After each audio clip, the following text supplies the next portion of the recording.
I feel stupid that I fucking believed him when he was remorseful. I feel stupid that I believed him, that he wanted to make it work, and he was so remorseful, and he was so understanding about my feelings and why I felt the way I felt, and he was... So I've been following your story for a while now, and my heart just completely goes out to you. I know that you posted a video a couple days ago asking, has anybody survived infidelity or cheating? And you said that your partner hasn't physically cheated, but there's been forms of cheating. My personal story is that my partner cheated on me for 4 years, my husband. I did not know, no red flags, and he was able to hide it very, very well. He had a horrendous corn addiction, was talking to OF girls, sending corn back and forth with other women, some of them being my friends, but mainly his co-workers, and several other women basically lined up, probably in a grooming process where he was going to sleep with them. So my discovery day was extremely traumatic. I thought I was married to a wonderful person, a great dad, a great husband. I thought our marriage was maybe not perfect, but okay. And looking back, there were a lot of things that were broken in our marriage, but I want to break down for you because I did choose to stay and our marriage has never been better. I want to break down for you what I've learned in the last 3 years that will hopefully catapult you to a place of understanding that his behavior right now is not personal. It is probably not even thought out. And it is probably a method he's been using way before, since he ever met you, to where now he's at a crossroads and he's got to decide what to do. And I know you said you had approached a therapy. There has to be a specific process to this when it comes to therapy. It can't just be any therapist. So I'm going to break this down for you all. So most of the time for these young men, they start off as boys, being in families where the parents are either emotionally unintelligent, have no way to regulate their emotions, or just toxic behavior patterns, a lot of abuse in the home, etc. And so this child has to figure out a way to help his pain. And if his parents cannot help him regulate that pain, he's going to go into vicious cycles of shame, anger, abandonment, sadness, not feeling good enough, not wanted, feelings are not validated, and little to no reassurance or love. You can read some of my things here. On that, let me just move myself here. You can pause this and read all this. So then we have someone who is addicted to fantasizing because they have to figure out a way how to cope with these emotions, right? And so they can go off in the room, they can read books, they can play video games, but corn is being introduced to these boys at a very, very young age, sometimes as early as 6 years old. So they learn with corn, I can get all these emotional needs I have met. It makes me feel safe, protected, pleasured, validated, reassured. It's my best friend. It's a false connection. It makes me feel wanted and desired. So a lot of these women, I've noticed in corn, it's not always about the body. It's not always the most beautiful woman on the planet. In fact, beauty really has nothing to do with it. It has everything to do with her speech. And a lot of these men are looking for that validation, that reassurance that mom or dad never could give them. So he thinks that this is controllable, but then one day he meets you and he thinks, this is wonderful. This is the perfect woman. I want to spend the rest of my life with this woman. I love her so much. And he thinks that he can put down this behavior pattern that he's been doing over the years, which I'm going to actually get further into, because you make him feel safe, protected, pleasured, validated, reassured. You're his best friend, and you make him feel wanted and desired. So here are some of the core beliefs that they believe when they're masking good behavior. And when I mean masking, they're actually looking at you and looking at mom or dad or whoever else is in their presence and trying to figure out, who do I need to be to make this person happy?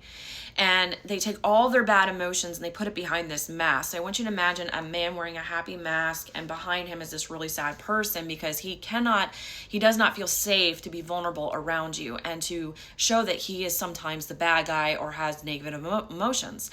So they believe that expressing emotions is a sign of weakness. I must always be in control. If I admit I'm struggling, people will lose respect for me. If I'm only lovable if I'm perfect. I should handle my problems alone. My emotions aren't important. Others' needs come first. If I'm vulnerable, I'll be rejected or ridiculed. Here are the signs and symptoms of what a lot of these men act like in front of you that don't look like red flags at the time, but these are the red flags of this. And here are some more.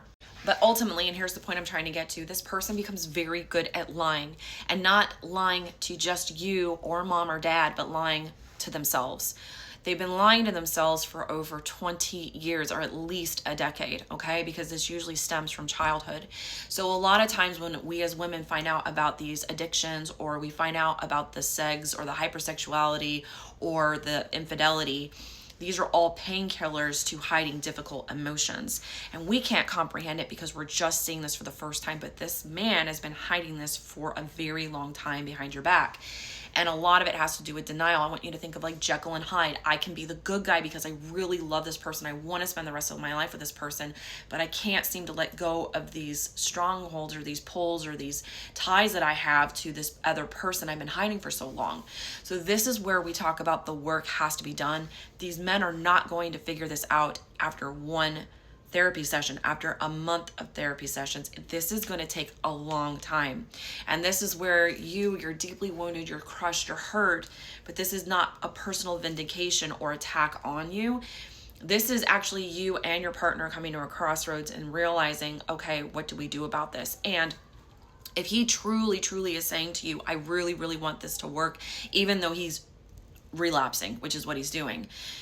If he's telling you, I want this to work, I will do whatever it takes to make this work, I am so sorry. Do not fall for the love bombing. Do not fall for the gaslighting. Do not fall for any of those things. But if you truly want this to work, you have to take the rose-colored glass off and you have to put on a magnifying glass and look at this person as an addict. You have to look at this person as someone who's been doing an addictive behavior pattern for a very long time. And so when they say, I will do whatever it takes to come out of it, and you can send him this video, he has to understand that it's going to take the rest of his life. Start off with 6 months if that sounds too overwhelming, but it's going to take the rest of his life to go on this new path of becoming who he truly is, identifying who he is, setting boundaries for himself, developing his own self-worth and self-identity, because he's coming to you and he wants you to constantly fill his cup for reassurance and assurance. And you can't do that. It has to come from him. So it's unrealistic to believe that a man who's been lying to you for over a decade is going to stop lying next week. That's where this work has to start. He's got to take those masks off. These men learn at a very young age that when they're in emotional pain, and what do I do with this, that they're going to take their heart and they're going to lock it in a box and they're going to stuff it away and they're never going to pull it out again. And so you've actually probably never seen his true whole heart. And they do this with avoidance. They fall into addiction, impulsive behaviors, dangerous activities, sneaking around, rage, sometimes negative self-talk and reactive behaviors, because they have learned that my emotions aren't safe.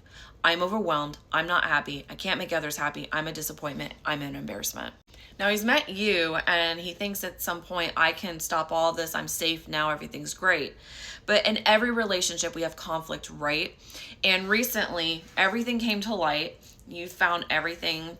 You had your discovery day, which is the worst day, by the way, any woman or man can ever experience. But you have your discovery day. And he's like, I will do whatever it takes to make this work. Here's the conflict, though. So there's conflict, there's pushing away, there's disassociation, there's aggressive or passive behavior, coping mechanisms in the relationship, anger problems, abuse, not speaking in each other's love languages, and there's a lack of reassurance.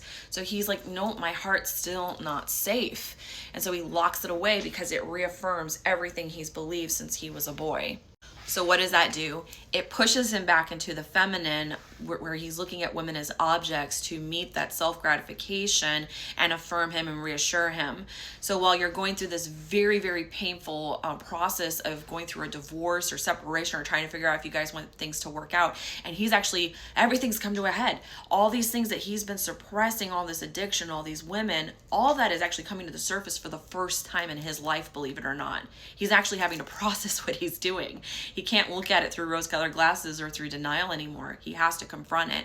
And that's very, very painful for these men to actually confront that entire 2 decades probably of suppressed emotions that he's never actually processed or experienced. So it is, when you think of it in this light, realistic to see why he would run back to another woman, because he's trying to navigate the process of, he's trying to go back to what's worked before. He's trying to go back to, like, we can just make things go back to the way they were. I can be the good guy, but I can also keep these secretive behaviors. And that doesn't work anymore. Now you're on a path and you've got to decide, do I want to live the bachelor lifestyle for the rest of my life, or do I want to become the man that my partner needs for me to become, and to die to myself with all these coping mechanisms I've taught to trade in for healthier ones and to love her unconditionally. And that work is possible. We are seeing men do that work. Marriages can heal from cheating and infidelity, but there is hope beyond betrayal.